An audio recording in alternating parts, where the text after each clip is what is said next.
The Blur Mask tool is going to soften the edges around your mask. So if I zoom in on this photograph,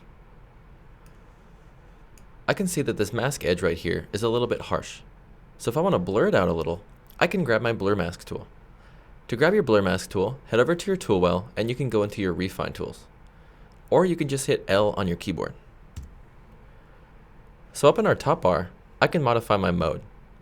Remove is going to blur and lighten the mask, Add is going to blur and darken the mask, and Normal is going to blur both the lights and the darks. So I'm going to click on Normal. And with my size, I'm going to leave it about 50, but I can also modify the size with the bracket keys on my keyboard. And then we have Amount, which is going to be the amount of blurring on the edges of our mask. I'm going to leave it at about 30. 30 is a pretty good number. So then I can head down here, and I'll just brush this on.